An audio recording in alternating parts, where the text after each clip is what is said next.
Assalamualaikum warahmatullahi wabarakatuh.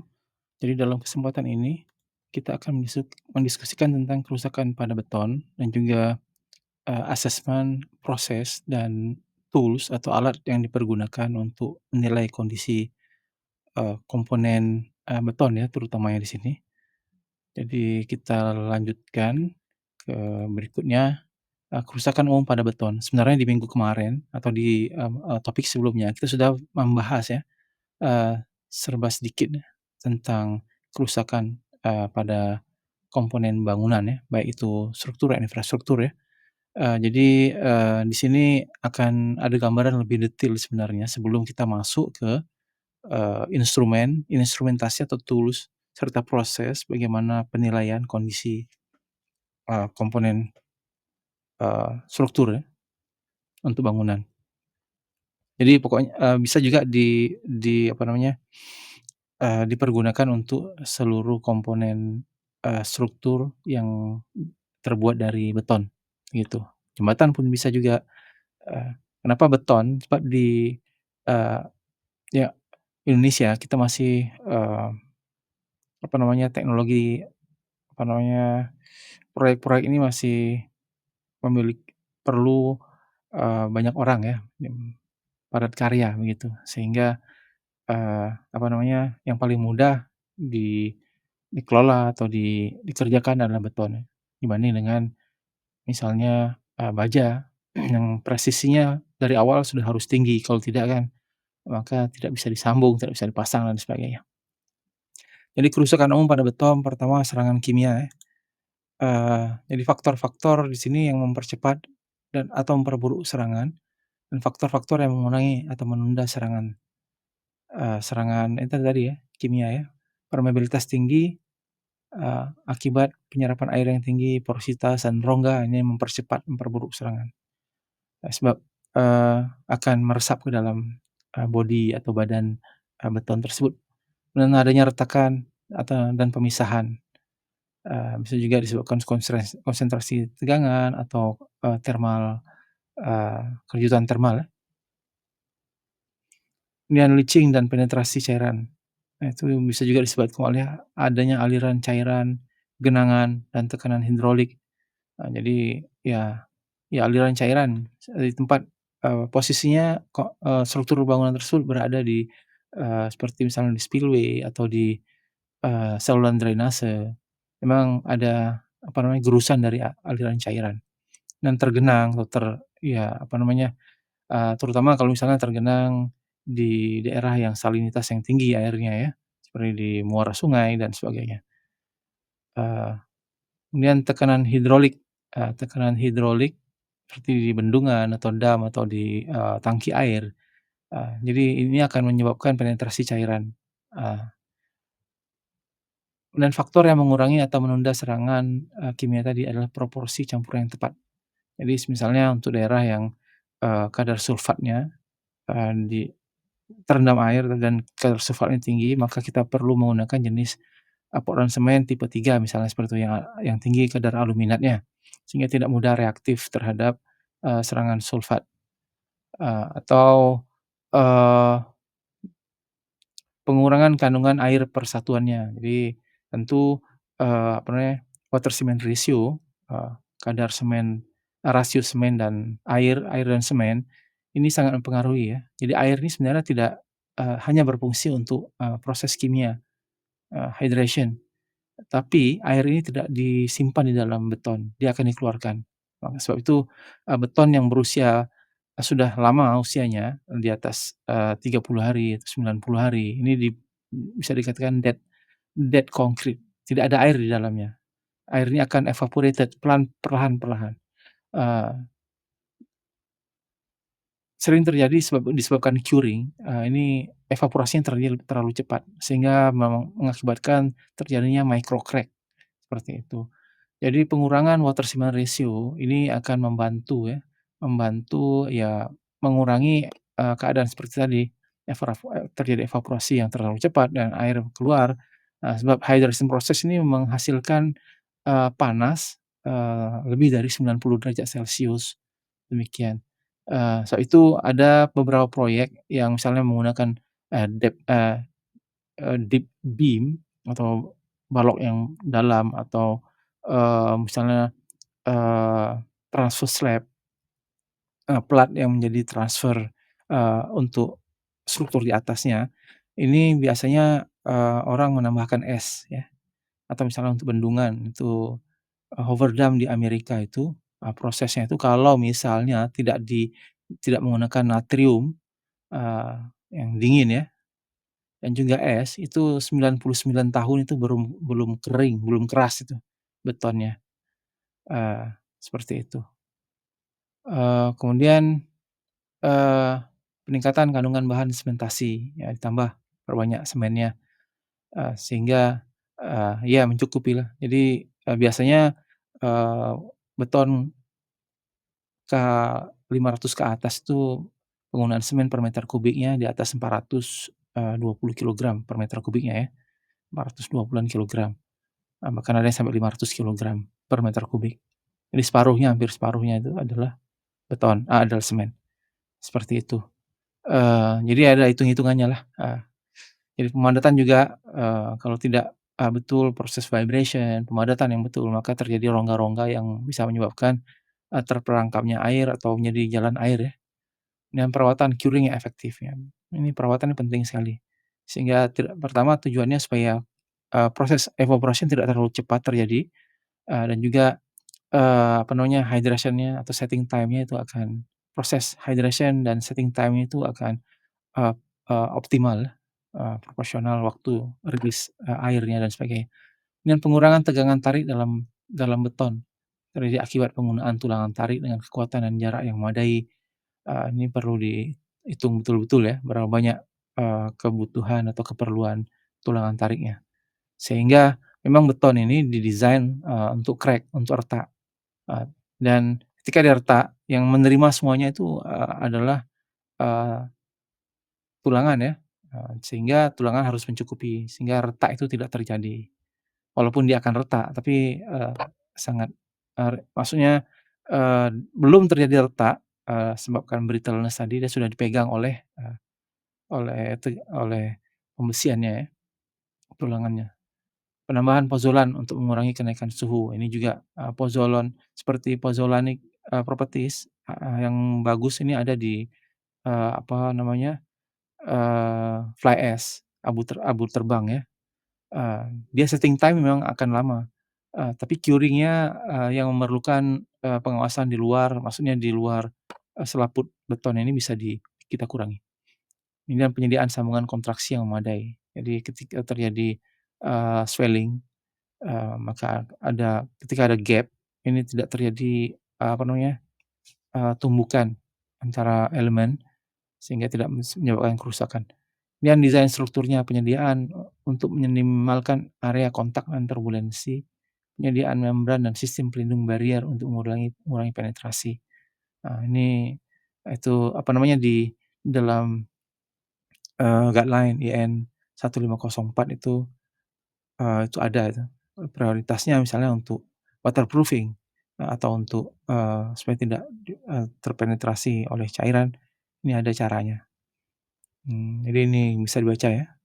Kemudian, ini, salah satu dari beberapa, serangan kimia adalah carbonation. Saya akan tidak ganti dengan ini ya, supaya membiasakan kita dengan istilah-istilah asing ya. Karbonasi disebabkan oleh masuknya karbon dioksida atmosfer yang bereaksi dengan eee, air pori untuk membentuk asam karbonat. Ini menetralkan alkalinitas dalam beton. Jadi yang terbentuk ini asam karbonat ya. Pencampuran dari karbon dioksida. Kemudian korosi dapat dimulai dengan adanya oksigen dan air karena pH turun di bawah 11. Jadi ketika pH di atas 11, 13,5 itu biasanya 13,5 itu ada lapisan, apa namanya, proteksi ya, di atas, eee, apa namanya, tulangan tadi. Kedalaman karbonasi ini adalah konstan dikali akar kuadrat waktu. Masa itu, ada konstannya adalah beda-beda, beda lokasi, beda, keadaan, misalnya di Indonesia dengan di Inggris itu beda. Eee, Mungkin kita lebih bahkan mungkin kita jadi lebih cepat ya, tapi mereka, apa namanya, apa namanya, eee, keluaran udaranya lebih rendah, jauh lebih rendah dari kita ya. Kita tinggi, maka bisa jadi kita lebih cepat ya, sebab, time of wetness kita ini lebih lama dibandingin tempat yang lain.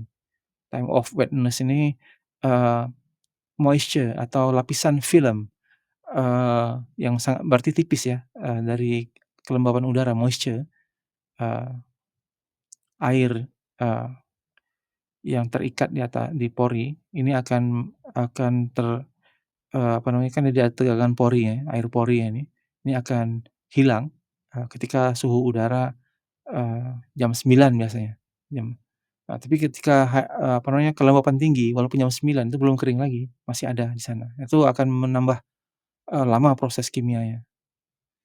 Kemudian, korosi tulangan dicegah oleh kandungan alkali beton, ini dalam proses karbonasi. Jadi selama proses hidrasi, kalsium, natrium, dan kalium hidroksida terbentuk dalam larutan yang sangat basah, sekitar pH 12 sampai 13,5. Baja membentuk oksida, iron oxide, pelindung yang sangat tipis yang dikenal sebagai lapisan pasif, passive protection ya.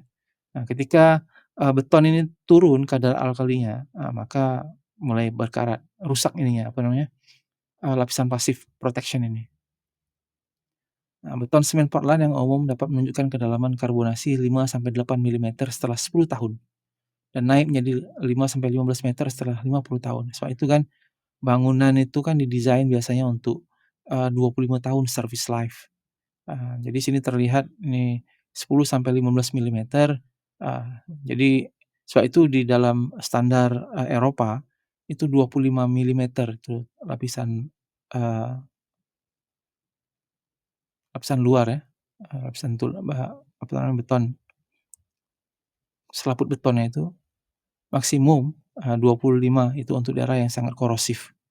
Tapi disebabkan, hal-hal yang, seperti kita pernah diskusikan ya, workmanship yang jelek, tukangnya tukang, musiman, dan adanya, campuran-campuran yang menyebabkan, proses hidrasi ini terganggu, maka akhirnya, seperti di Malaysia yang masih sangat tergantung dengan, tenaga kerja dari Bangladesh, dari Nepal, dari Indonesia, ini, eee, ya meletakkan ketebalan selaput itu harus 40 milimeter, tidak bisa 2,25 milimeter, terlalu tipis. Sebab ini, eee, dan ini pun di Inggris ya, BRI ini adalah, eee, satu institusi penelitian di, Inggris.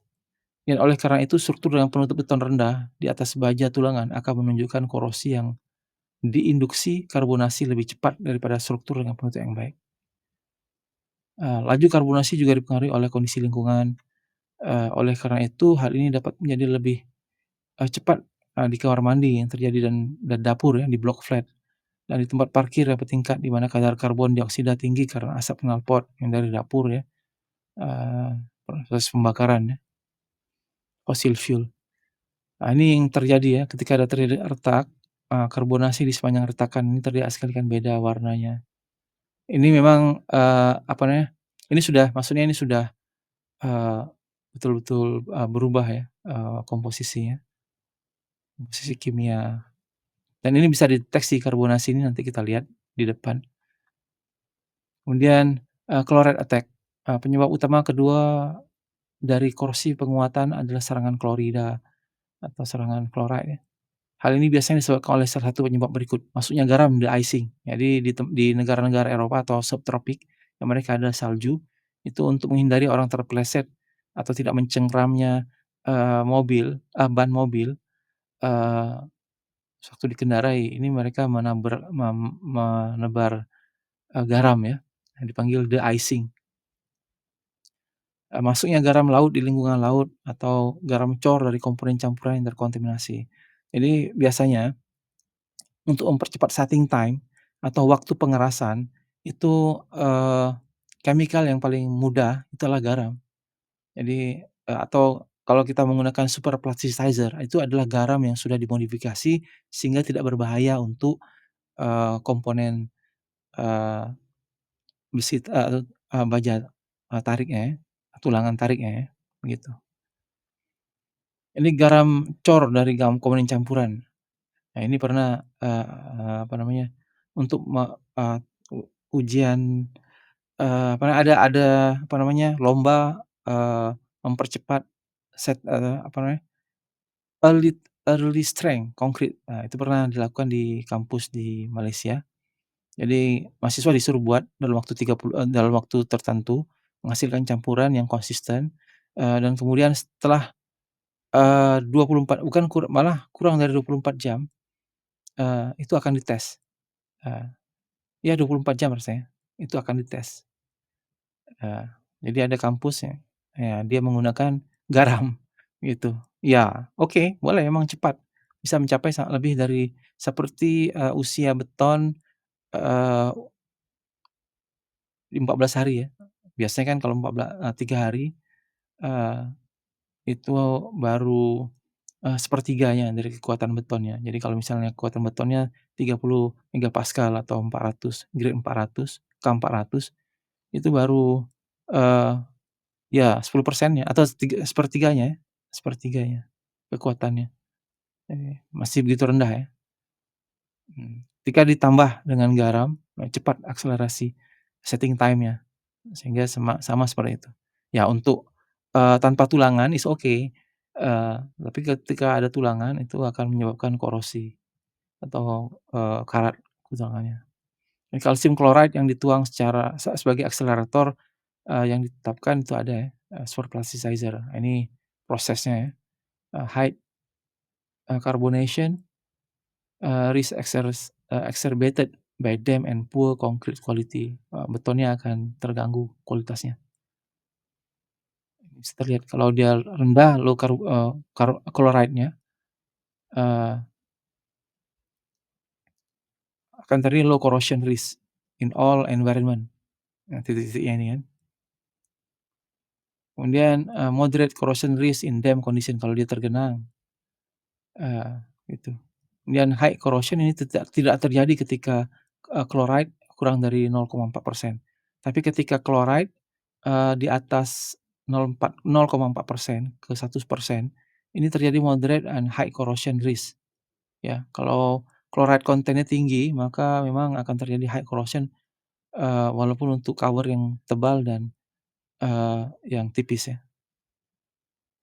Nah ini terlihat di sini kan, kalau ketika te kab eee, lebih tebal dari, cover depth ya, ini mulai terjadi moderate risk.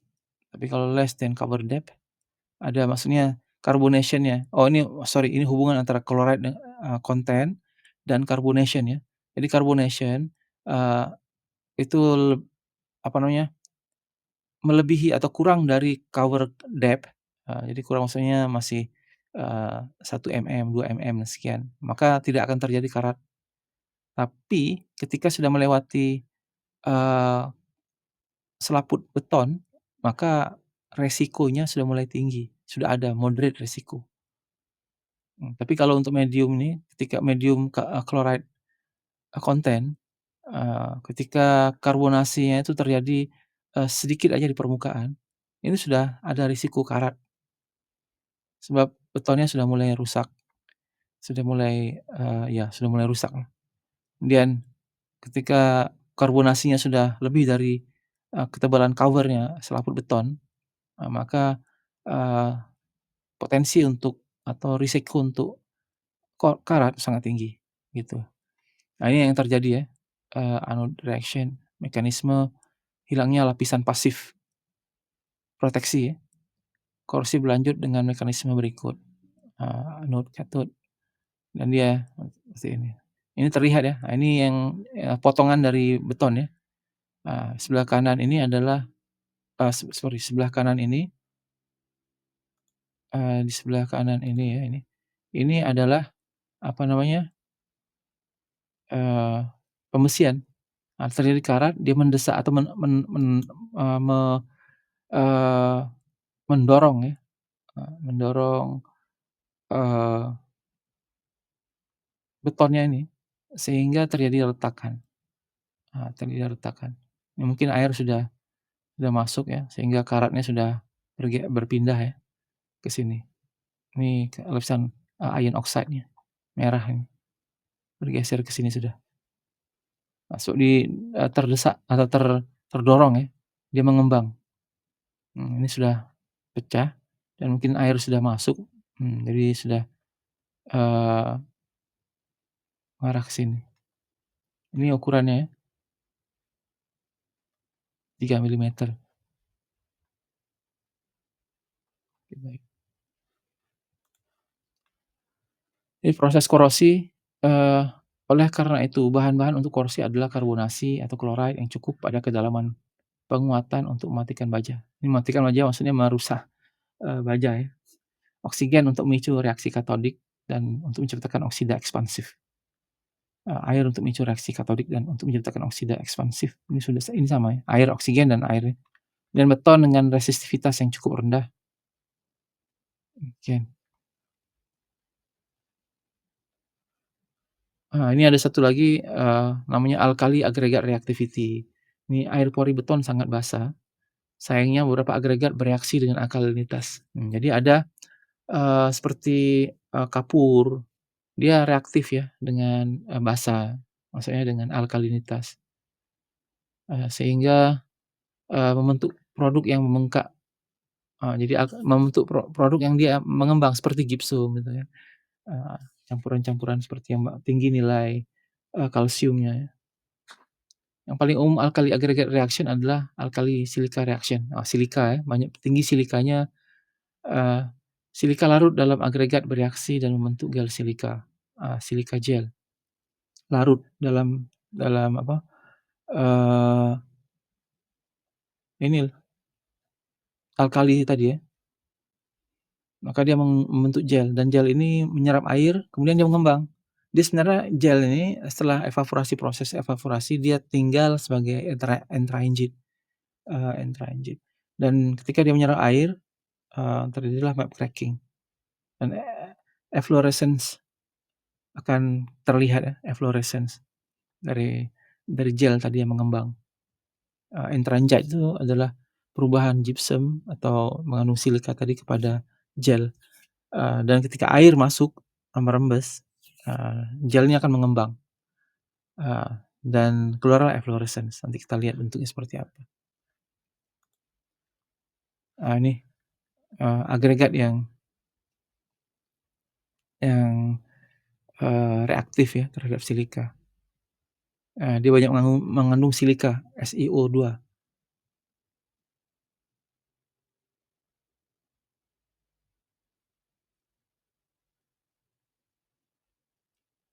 Dia membentuk gel di luar ini.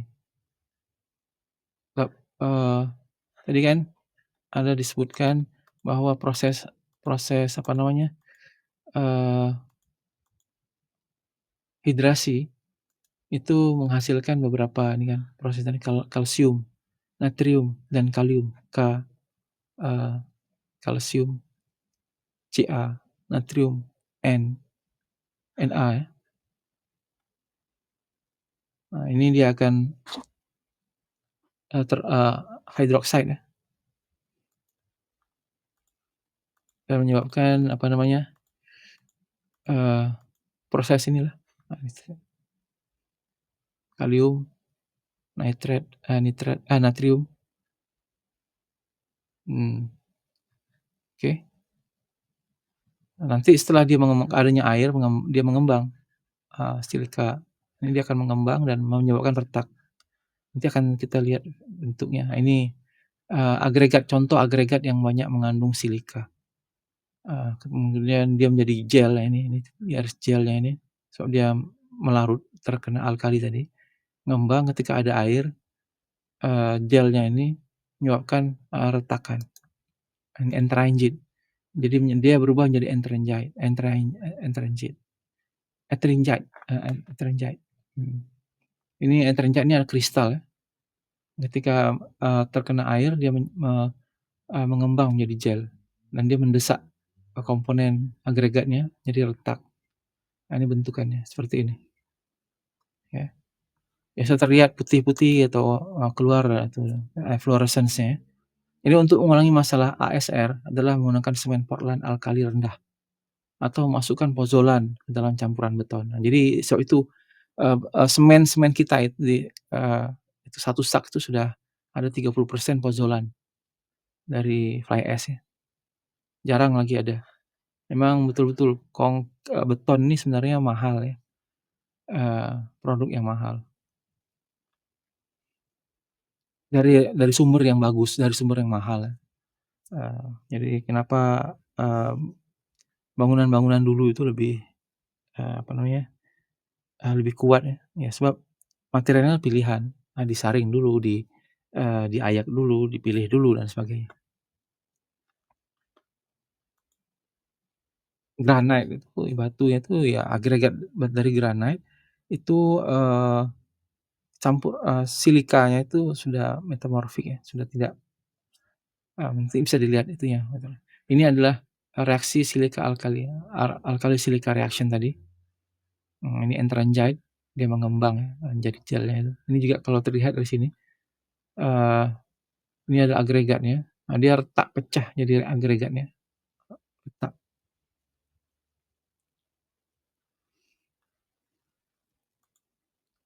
Eee, Sulfate attack, sulfit natrium, kalsium, kalium, dan aluminium ditemukan di air tanah dan tanah, dan dapat menyebabkan degradasi matrik, beton dengan serangan ekspansif kalsium hidroksida dan kalsium aluminat dalam beton, yang membentuk entranjite yang tertunda atau delay entranjite, formation.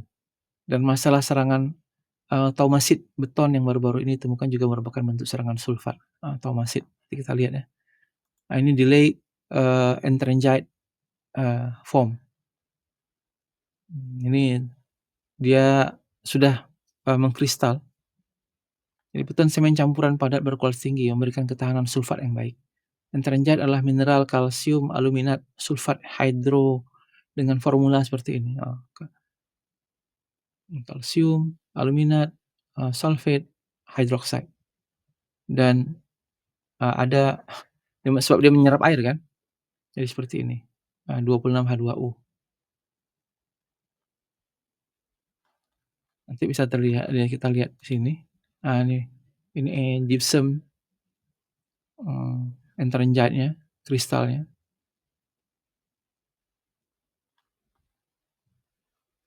Dia sudah menjadi entranjite ini dia sudah menjadi menyerap air ya, sudah mulai mengkristal ya, sorry kristal ini ukuran saja, mengkristal dan nanti, dia akan mengembang ya, keluarlah eflorescence seperti sulfate. Ini taumasit ya, produk hidrasi semen terutama kalsium silikat hidrat, kalsium hidroksida terurai sebagai akibat dari serangan sulfat dan karbonasi. Jadi kalsium silikat hidrat dalam beton memberikan sebagian besar kekuatan pembentukan taumasit mengakibatkan pelemahan parah taumasit. Nanti, selain itu, kerusakan disebabkan oleh beton akibat paparan agen lingkungan seperti karbon dioksida dan gas asam. Ada beberapa faktor lingkungan lain yang dapat menyebabkan kerusakannya. Pewarnaan erosi aliran air yang terus-menerus, disebabkan maksudnya disebabkan erosi ya, padatan tersuspensi akan mengikis beton seiring waktu, seperti saluran irigasi, di spillway, dan, di beberapa, struktur air ya. Efflorescence, dapat terjadi karena ESR tadi kan, maksudnya, agregat reaktif ya.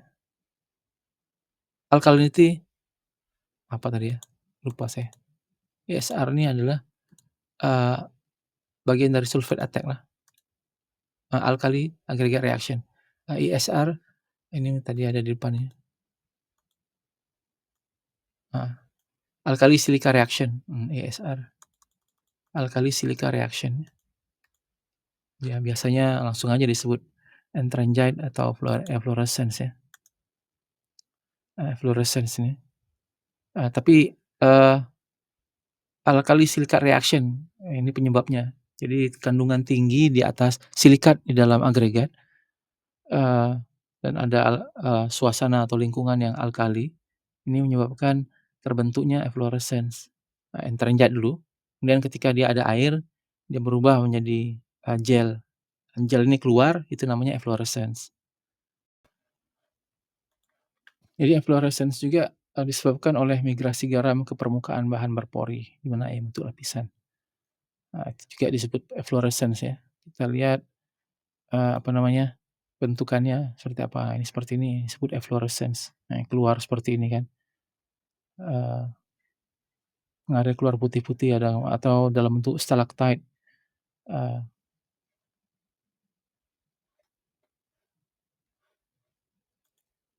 kemudian kita di sini akan melihat, sebelum masuk ke mana, apa namanya, ke alat untuk atau di sini kita, lihat dulu kerusakan bangunan beton secara umum ya. Apa saja yang, biasa kita temui, retak beton dan korsi penguatan. Nah ini, spalling ya, spall out. Jadi sudah terlihat sini lapisan penutup betonnya ini, hilang ya. Ini terlihat sekali sangat tipis ya, sangat tipis lapisan, betonnya. Sebab itu apalagi kalau ini misalnya tempat parkir biasanya ya, kalau di bawah sini kan jadi karbonasi, dari, emisi atau ya emisi, gas buangan hasil pembakaran fossil fuel, karbon, dioksida-nya menempel dan mungkin suasananya, lembab, sebab biasanya di bawah tanah ya, jadi, dia menempel di atas permukaan ini dan meresap, dan melewati lapisan penutupnya ini, mulailah, apa namanya, terjadi proses korosi. Dan disebabkan korosi atau karatnya eee, tulangan beton ini, maka dia mengembang dan jatuh, seperti itu. Bagaimana memperbaikinya itu ada metodenya. Ini juga terlihat ya, bahkan ini seperti ini terlihat. Ada 2 hal yang menyebabkan kerusakan ini, mmm, seperti segregation ya ini, atau pemadatan yang tidak baik, sehingga ada, eee, delamination juga, eee, ya sih terlihat agregatnya dengan apa namanya, mortarnya itu sudah terpisah. Ini, crazing, ya ini saya menggunakan istilah-istilah yang biasa kita temui di mana, di, ACI ya, maksudnya American Concrete Institute. Crazing ini mengacu pada retakan halus pada permukaan beton. Nanti bisa dibaca sendiri ya, penyebabnya crazing adalah hasil dari penyembuhan yang teknik dari penyembuhan, ini saya translate aja menggunakan tools. Ini sebenarnya curing ya, hasil dari curing yang tidak memadai setelah early setting time ya. Lightens permukaan tambahan juga dapat menyebabkan kegilaan atau kegilaan ini crazing ya. Beberapa praktik konstruksi lain yang tidak akurat juga dapat mengakibatkan kegilaan. Ini diterjemahkan kegilaan crazing menjadi kegilaan, termasuk finishing dengan float, menaburkan semen kering di permukaan. Ini jangan sekali-kali misalnya ya kadang-kadang kita ingin apa namanya, eee, me melicinkannya, finishing akhir, kita taburkan semen kering di permukaannya. Nah ini menyebabkan hydration proses yang berlebihan di permukaannya sehingga menarik air, terjadi evaporasi yang cepat ya. Solusinya, mengatasi adalah dengan mengikuti praktek konstruksi yang baik, mulailah curing tepat waktunya, penyembuhan ini adalah curing ya. Pasokan air atau kelembapan terus-menerus juga bisa menjadi solusi. Nah ini di beberapa negara saya pernah lihat prakteknya ya, eee eee, di Pakistan. Itu mereka setelah baik itu plaster atau masang bata, itu mereka akan siram dindingnya, heeh, untuk curing ya. Sehingga apalagi kalau mereka mengerjakannya di musim panas yang bisa sampai 48 derajat celcius, eee, ini mereka harus siram memang. Dan disintegration, saya sengaja tetap menggunakan istilah aslinya ya, mengacu pada semua jenis kerusakan beton, eee, penyebab ada banyak pemicu disintegration. Nah seperti inilah, seperti tadi kan terpisah ya. Antara kalau ini ini disintegration antara batu bata dan juga, semen plaster di atasnya. Ini contohnya ini adalah, disintegration seperti inilah mudah terlihatnya ya. Kalau di betonnya itu ya seperti yang kita lihat tadi itu. Ini seperti ini, disintegration, terlihat nyata ini, tidak menyatunya lagi, mortar dan agregat. Plastik crack itu seperti apa? Mengacu pada retakan beton yang terjadi saat masih dalam fase plastik. Jadi fase plastik ini maksudnya masih bisa ubah bentuknya, kalau ditekan, dipadatkan, masih bisa dipadatkan. Ini terlihat dari daerah kering yang terlihat di daerah kering yang panas. Ya solusinya penyebabnya, terjadi kekurangan curing yang memadai. Penyembuhan di sini curing ya. Ketika kelembapan mengering begitu cepat, volume beton tiba-tiba berubah, akibatnya retakan berkembang. Solusi pengamatan yang tepat, curing yang tepat mengatasi masalah ini. Ini apa ini betet, nanti saya lihat lagi yang, Inggrisnya apa. Oh mungkin inilah, plastic crack tadi ya, membutuhkan perhatian dan perhatian selangkah demi selangkah untuk hasil yang terbaik. Demikian. Kemudian harden crack, mengacu pada retakan pada beton setelah mengeras. Penyebabnya, ekspansi, panas, penyusatan volume antara siklus pengeringan dan pembasahan, beton, atau pengawetan yang tidak tepat juga dapat mengakibatkan jenis retakan ini, curing juga. Solusinya penerapan tulangan yang tepat. Ini mungkin juga disebabkan oleh tulangan juga tidak tepat. Standar konstruksi kualitas dapat membantu mengatasi, dan mengikuti standar konstruksi yang kualitas dengan dapat membantu mengatasi masalah ini sebagian sebagian besar. Jadi pemadatan beton yang tepat membantu mengatasi masalah ini secara signifikan. Mungkin terjadi, pemadatan, vibration-nya atau, eee, vibratornya tidak dipergunakan dengan baik atau tidak ada vibration ya, eee, di dicurahkan gitu aja betonnya kemudian sudah terlihat, jadi belum terjadi, pemadatan yang tepat ya, pemadatannya tidak merata sehingga ketika ada perubahan, apa namanya, suhu, eee, itu bisa menyebabkan keretakan ya, siklus, panas dan dingin, pengeringan pembasahan beton atau siklus pengeringan pembasahan beton atau adanya air entrapment mengurangi itu ya. Scaling, ini terlihat permukaannya ini, ini pena ini sebagai pensil ini sebagai, acuan dimensinya ya, lebih besar dari itu. Mengacu pada pengelupasan lapisan beton permukaan. Pengelupasan mortar umumnya merupakan format yang sedikit lebih parah dari ini. Bongkahan beton yang lebih kecil terpisah. Solusi perpaduan suplemen terbawa udara yang tepat dapat sangat membantu dalam mengurangi masalah ini. Apa nih misalnya? Air semen ratio yang memadai, pengawetan yang tepat. Jadi solusinya adalah, air, water cement ratio. Sebab water cement ratio ini juga mengurangi permeabilitas ya dan, meningkatkan densitas. Dan delamination, ini hampir sama dengan scaling tadi ya, tapi delamination ini memang dia hampir sama seperti, apa namanya, eee eee, bentuknya seperti, apa namanya, spall out ya, tapi di sini, sebab terjadinya, partikel padat mengendap ketika plat beton dipadatkan, ketika curing ya, ini juga sebabkan water cement ratio-nya, atau udara terperangkap keluar dari plat.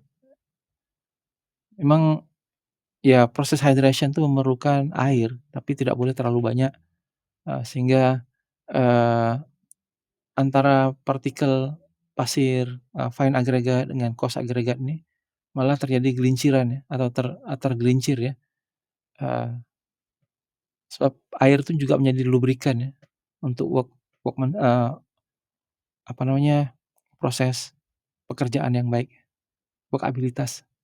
Solusinya latihan lempeng beton yang berdarah, bleeding. Ini beton yang berdarah ini adalah bleeding, ini terjadi terjadi misalnya ada, lubang-lubang ya, atau misalnya, formwork atau backcasting kita itu tidak betul pembuatannya, sehingga terjadi bleeding, airnya itu keluar dari sana, disebabkan tekanan pori, tekanan dari, biasanya di kolom atau plat ya. Jadi berat sendiri dari, agregat dan campurannya itu, dan ketika terjadi adanya, bleeding, retakan, rekahan di, eee, backcasting, formwork, itu akan keluar airnya. Jadi harus dicek, backcasting itu. Makanya ada yang, apa namanya, eee, dilapisi dengan plastik, bisa juga seperti itu, supaya menghindari terjadinya, eee, bleeding atau didempul dulu ya, apa namanya, eee, ruang di antara, satu sisi dengan sisi lain backcasting, demikian.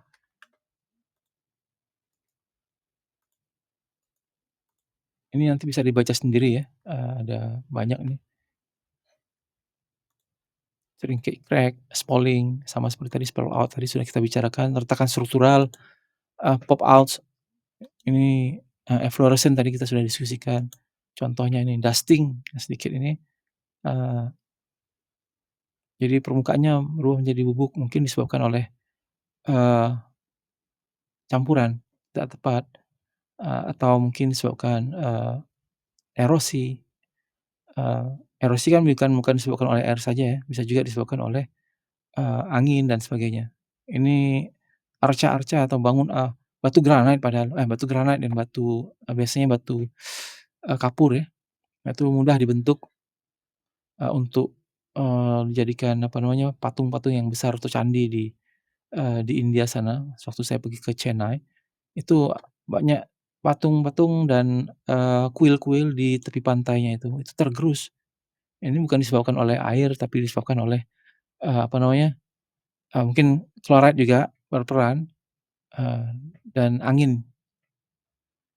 Jadi pasir itu dibawa angin dan dia membuat, seperti amplas ya. Jadi berubah bentuknya itu, habis bentuknya itu disebabkan oleh angin. Curling distortion, ini penyebabnya distorsi pengeritingan ini terutama disebabkan oleh proporsi kelembapan yang tidak akurat atau perbedaan suhu saat plat beton dibuat.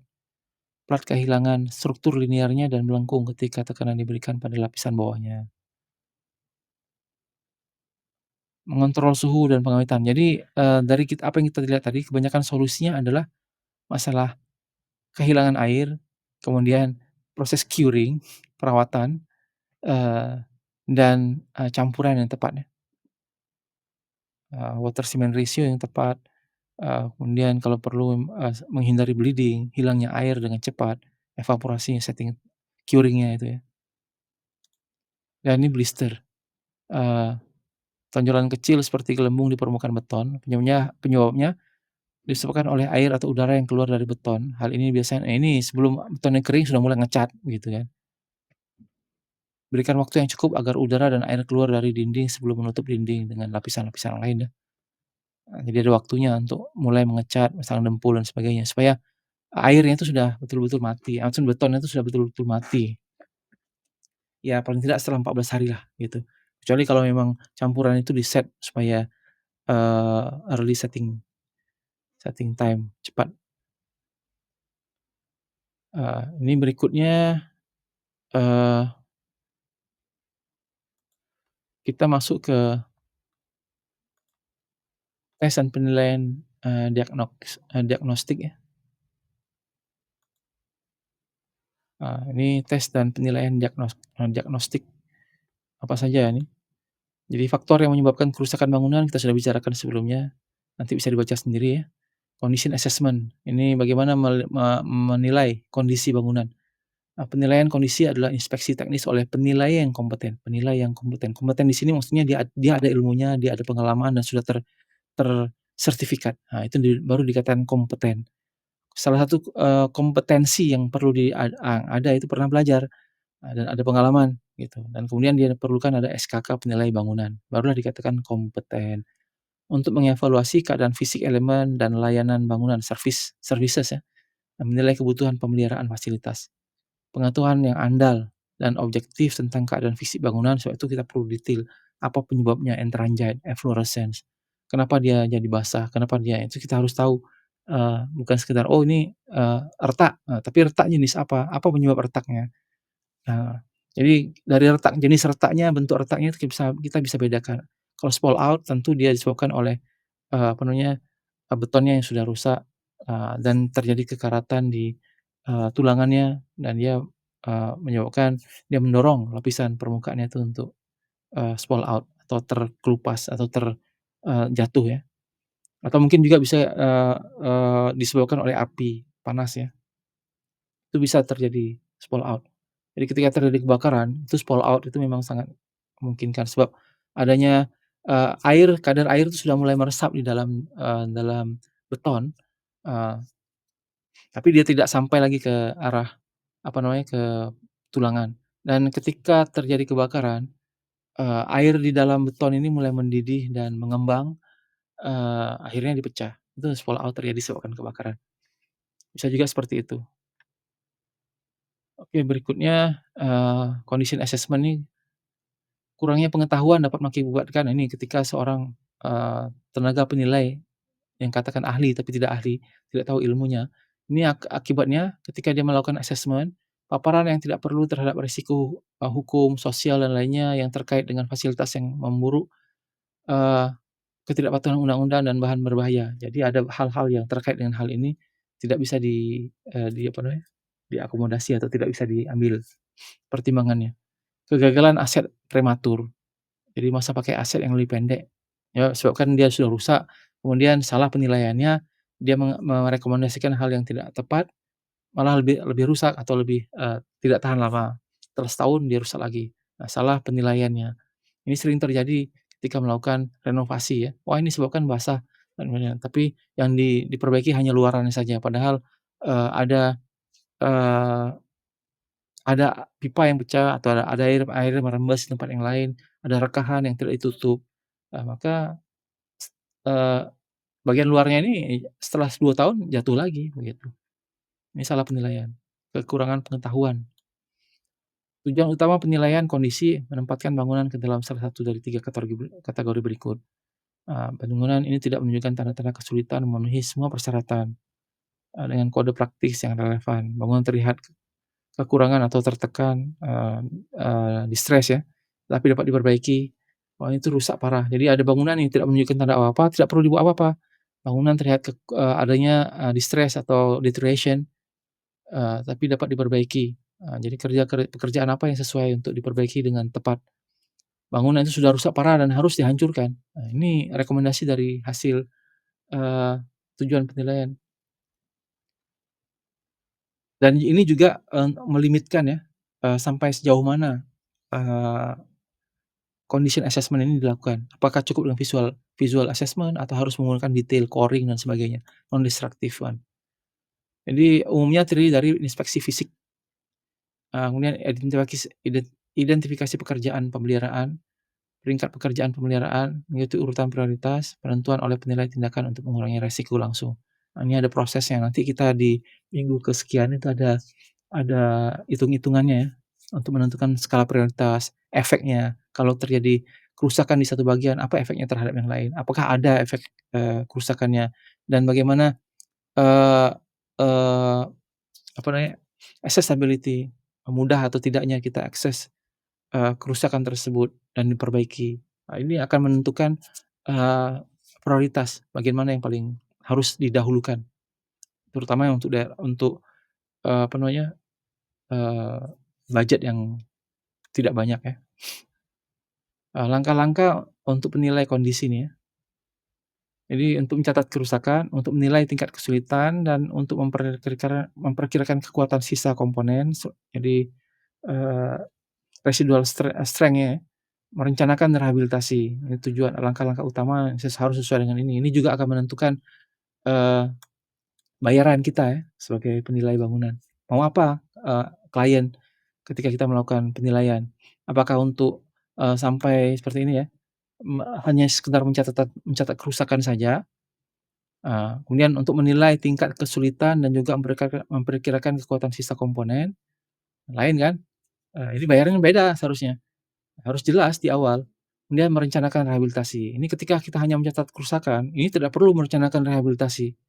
Tapi kalau klien minta, "Ini langsung aja semua sekali masuk." Jangan langsung-langsung aja, minta, "Ini biayanya beda." Gitu. Jadi jelas. Nah, kita kerja pun enak, sebab tahu targetnya harus apa. Metodologi penilaian kondisi, preliminary atau detail. Jika informasi yang memadai untuk menilai keselamatan bangunan pada tingkat investigasi pendahuluan tersedia, data yang banyak, dari dokumen-dokumennya, perawatan, maksudnya maintenance yang sudah dibuat, ada datanya, kapan terakhir dibuat, apa saja. Kalau itu ada, detail semua ada, detail, DED-nya ada, itu mudah. Jadi mungkin tidak perlu menggunakan, apa namanya, harus melakukan, bahkan mungkin tidak perlu melakukan kerja di lapangan, tapi harus dilihatlah visual, paling tidak visual assessment dilakukan, tanpa melakukan detail investigasi ya. Sebab detail investigasi ini melibatkan biaya dan waktu yang cukup besar. Iya, yang dilihat nih per elemen, per komponen ya, begitu. Eee, Coring-nya diambil, jadi banyak biayanya. Itu harus jelas ya. Nah, ini seperti ini proses penilaian kondisi. Scoping of service, ini tadi seperti saya sampaikan tadi, apakah hanya menilai, kerusakannya saja atau menilai sampai di mana, kekuatan residual, sisa kekuatannya, ini harus jelas scoping-nya. Atau memang untuk merehabilitasi, propose, rehabilitasi, ini harus jelas scoping-nya. Kemudian procurement of services, ini ada barang-barang yang perlu dibeli, barang-barang yang perlu dipersiapkan. Nah, ini dimasukkan di dalam detail untuk ongkosnya atau biayanya ya, detail RAP-nya. Kemudian planning, the implementation. Kemudian setelah itu detail, data review, condition assessment, apakah perlu condition assessment yang detail, kemudian reporting. Kemudian dimulai, condition based work program, dan ini akan sampai ke annual maintenance work, program, kemudian performa dinilai lagi, baru scoping lagi. Mungkin di sini level berikutnya, fase berikutnya adalah untuk rehabilitasi, untuk retrofitting dan sebagainya. Dan ini masuk ke asset plan. Jadi mereka tahu, oh ini di daerah lobi ini mungkin harus sering dilakukan perbaikan, ketika ada kerusakan di sana. Sebab di situ ya sebagai image perusahaan atau tempat orang yang paling banyak lewat dan sebagainya. Penilaian cepat atau rapid assessment, terutama ada 3 komponen dan langkah, pengumpulan informasi dan detail tentang desain, konstruksi, pemanfaatan, dan pemeliharaan bangunan di masa lalu. Ya, ini perlu kita, apa namanya, eee, lihat ya untuk, rapid assessment. Inspeksi visual, kemudian evaluasi keselamatan, eee, ini kita bisa lihat. Penilaian visual, verifikasi keakuratan gambar, identifikasi perubahan besar, jadi ukuran dan sebagainya itu kita perlu ambil. Kemudian penilaian visual, masih lagi di dalam penilaian visual, identifikasi potensi bahaya jatuh non struktural, langit-langit, partisi, dinding, dan sebagainya, pengamatan kondisi tanah dan fondasi, dokumentasi kondisi, ini semua harus di-detail out, dilihat, diambil gambarnya. Nah, ini investigasi terperinci. Pengukuran mungkin harus dilakukan pada bangunan yang ada untuk mencatat dimensi elemen struktural. Nah, mungkin terjadi perubahan atau terjadi penurunan dan sebagainya. Dan sifat-sifat bahan struktural, beton, yang tadi kita sudah diskusikan ya, tulangan baja dan pasangan bata pada anggota struktural, ini bahasa terjemahnya terlalu, langsung ini. Akan diperlukan dengan melakukan pengujian non-destruktif atau NDT di lapangan, dengan melakukan investigasi laboratorium terhadap sampel yang dikumpulkan dari lapangan. Ini tes-tes diagnostik bangunan pada beton ya, carbonation, calorimeter, half cell, ini infrared tanpa Z ya, infrared thermography, resistivity measurement, ini semua nih. Dan, ribbon hammer, ultrasonic penetration resistance pull out crotting, ini ya tujuannya lah. Ribbon hammer seperti ini, dia hanya untuk meninjau atau melihat kekerasan permukaan, dan lokasi yang memiliki angka pantulan yang sangat rendah, menunjukkan beton permukaan yang lemah dan dapat dipengaruhi oleh korosi atau juga karbonasi, terjadi kerusakan. Eee, ini hasil ribbon hammer ya, kalau di atas 40 very good and hard layer, 30 to 40 good layers, 20-30 fair, masih oke. Tapi kalau kurang dari 20 nilai ribbon hammer-nya, nah ini sesuai dengan standar ASTM. Hasil palu ribbon atau Smith hammer dipengaruhi oleh kelancaran ini maksudnya ini, smooth, smoothness of permukaan uji ya, bukan kelancaran, ini bukan, ini smooth, licin ya. Sebab itu ada di ribbon hammer itu kita disediakan juga batu asahan ya untuk supaya rata. Ukuran, bentuk, dan kekakuan spesimen, usia spesimen, kondisi kelembapan permukaan dan internal beton, jenis agregat kasar, jenis semen, jenis cetakan, dan sebagainya. Jadi ada, apa namanya, ada caranya ya untuk melakukan, ribbon hammer ini ya. Jadi bukan diambil satu titik saja. Jadi satu lokasi itu perlu minimal 9 titik, 9 titik. Kita buat silang, dan 9 titik diambil. Jadi misalnya, 9 maksudnya, persegi maksud 4 gitu, di tengah-tengah, kemudian 3, jadi 9 ya totalnya.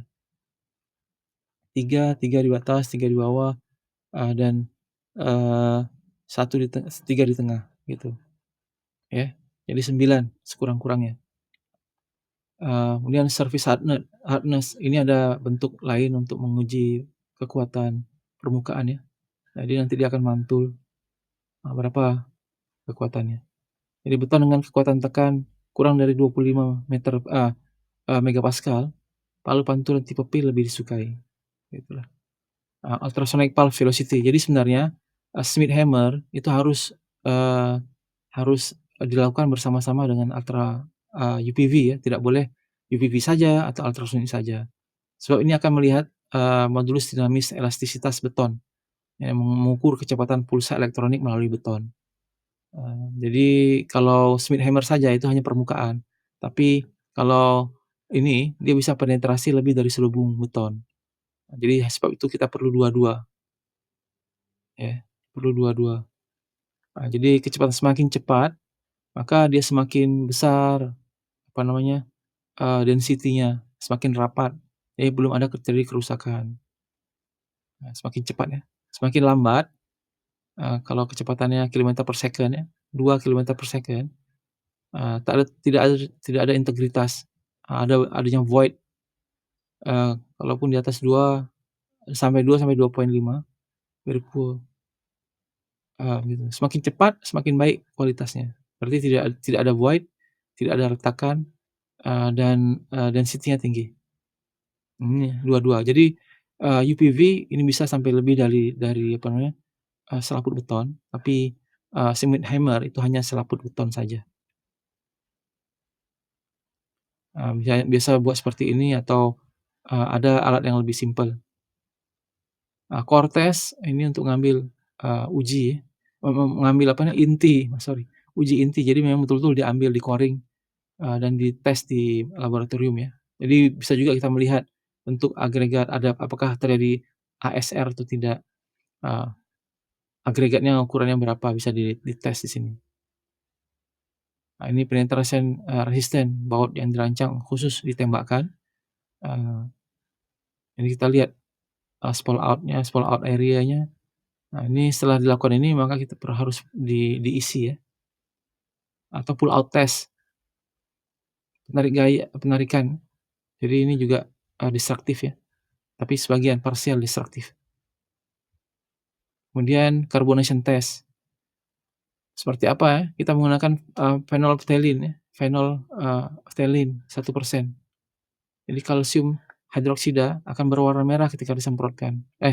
Sorry, kalsium hidroksida berwarna merah muda, sedangkan bagian berkarbonasi tidak berwarna. Contohnya seperti ini, pH lebih dari 11, very low carbon chloride, no corrosion kan, seperti yang tadi kita diskusikan. Ini seperti ini. Nah, ketika kita semprot, eee, dia tidak berwarna, berarti ini sudah terjadi carbonation. Biasanya diambil ke dalam ya, di-coring berapa sampai, 10, 1 senti atau, 2 senti, diambil dan disemprotkan per bagian. Jadi ada alatnya, ini kalau ini potongan yang baru terbuka, pecahan spall out-nya, disemprot, kalau bagiannya tidak berwarna ini terlihat ya, bagian luarnya ini, sudah hilang, tidak berwarna pink atau purple seperti ini, maka berarti lapisan atas ini sudah terkarbonasi, seperti itu, mengalami karbonasi. Kalau dia masih berwarna pink, berarti kalium hidroksida ya, kalau yang tadi disebutkan apa tadi? Kalsium hidroksida-nya akan memberikan warna merah muda ya, pink. Korosi tulangan pada struktur RC, Parameter atau faktor yang mempengaruhi korosi adalah ketebalan penutup, kualitas beton di wilayah penutup, kondisi lingkungan, nilai pH pada tingkat klorat, dan adanya retakan. Dari sudah kita bisa jadi, survei cover meter ini, inilah metode untuk menemukan, ukuran bajanya, jarak antara sorry, bukan baja ya, jarak antara tulangan ya, tulangan baja ya, tulangan tariknya ya, dalam anggota atau dalam beton ya, komponen beton. Dengan pengukuran perubahan medan elektromagnetik yang disebabkan oleh baja yang tertanam di beton. Demikian, jadi kita ketahuan kalau tinggi nilainya dia akan tahu, oh ini ukuran seperti ini. Jadi, apa namanya, biasanya, eee, nominal jarak nominal ya, itu 250 mm. Tapi ketika perlu, tulangan yang lebih rapat dengan, jumlah, area per meter, eee, ma per meternya, kan dihitung sebagai kalau untuk plat ya, berapa tulangannya, itu bisa bisa dihitung ukurannya dan jaraknya, begitu. Ada yang lebih canggih lagi kalau menggunakan GPR, Ground Penetration Radar, ada yang handheld ya. Nah, ini seperti ini ada half cell ya. Nah, kita, harus ada seperti ini.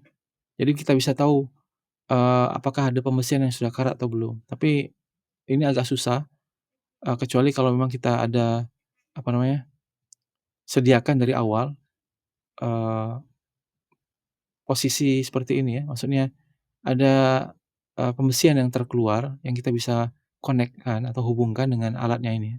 Jadi kita bisa, mapping, petakan, apakah ada karat atau tidak. Risiko korosi tulangan di wilayah wilayah terdekat lokasi pengujian dapat dikaitkan dengan secara empiris dengan perbedaan potensial. Jadi pengujian ini melibatkan pengukuran perbedaan potensial antara logam dalam elektroda referensi dan baja dalam beton, seperti itu. Jadi harus ada tersambung ya, gitu. Dan infrared termografi, ini kameranya seperti ini saya ada di sini, jadi bisa lihat. Tapi dia tidak bisa melihat dalam seperti, bayangan kita mungkin ada orang-orang yang tidak ngerti seperti kita seperti Superman ya, bisa melihat tembus X-ray ya, tidak bisa.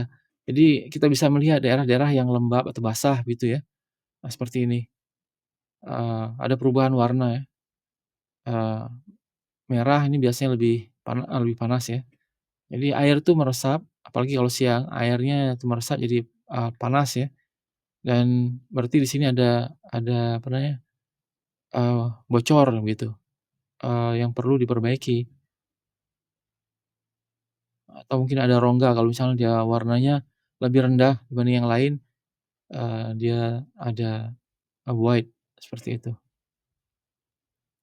Demikian ya, kita akhiri, materi hari ini. Jadi kita sudah membahas tentang, kerusakan beton pada umumnya, lebih detail terlihat bagaimana, apa namanya, pembentukan entranjite, untuk terjadinya alkali silica reaction, dan juga, eee, carbonation ya, yang umum terjadi. Chloride attack, sulfate attack seperti apa, dan juga beberapa alat yang biasa digunakan. Ini alat-alat sederhana ya, non-destruktif yang bisa digunakan dan semi, destruktif. Oke demikian. Assalamualaikum warahmatullahi wabarakatuh.